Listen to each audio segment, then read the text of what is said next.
తెలుగుదేశం పార్టీలో కష్టపడిన నాయకులకు కార్యకర్తలకు ఎల్లప్పుడూ గుర్తింపు ఉంటుందని తెలుగుదేశం పార్టీ రాష్ట్ర అధికార ప్రతినిధి పిఠాపురం మాజీ ఎమ్మెల్యే వర్మ పేర్కొన్నారు. తెలుగుదేశం పార్టీ గొల్లప్రోలు మండలం చేబులూరు గ్రామ అధ్యక్షుడిగా నేమాల బాబీ ఎన్నికయ్యారు. ఈ సందర్భంగా నూతన అధ్యక్షుడు నామాల బాబీ ఆధ్వర్యంలో భారీ ర్యాలీగా తరలివచ్చి పిఠాపురం తెలుగుదేశం పార్టీ కార్యాలయంలో ఎమ్మెల్యే వర్మను కలిసి ఘనంగా సత్కరించారు.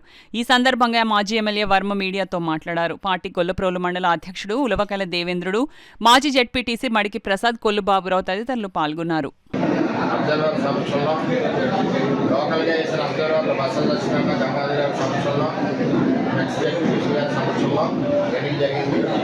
ఈ ఎన్నిక ఏకగ్రీవంగా గ్రామస్తులందరూ కూడా అతన్ని ఎన్నుకోవడం జరిగింది. నేమాల బాబీ గారిని, అదేవిధంగా మండల పార్టీ ప్రెసిడెంట్ గారిని కూడా మండలం అంతా కూడా ఏకగ్రీవంగా ఎన్నుకోవడం జరిగింది.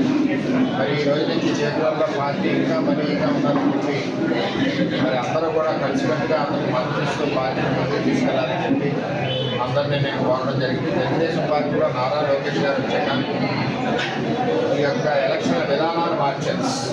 ఏ విధంగా అంటే ఇదివరకు నాయకులు వేసేసేవాళ్ళు, గ్రామంలోకి అందరూ కలిసికట్టుగా నిర్ణయించిన వ్యక్తే పార్టీ ప్రెసిడెంట్. నేను ఇప్పుడున్న 54 గ్రామాల్లో ఎక్కడా కూడా ఒక వ్యక్తిని సూచించలేదు, వ్యక్తికి వేయమని చెప్పలేదు.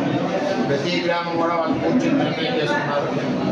కానీ ఇది మంచి వాతావరణం, కలిసికట్టుగా కసిగా పనిచేయడానికి ఒక అవకాశం. కాబట్టి నారా లోకేష్ గారి నాయకత్వంలో పార్టీ బలీయంగా ముందుకెళ్తా ఉంది. చంద్రబాబు నాయుడు గారి సలహాలో మరి ఈరోజు చేపల ఏకగ్రీవంగా జరిగినందుకు పార్టీ ప్రెసిడెంట్ నేమాల బాబీ గారిని మనస్ఫూర్తిగా అభినందిస్తున్నాను.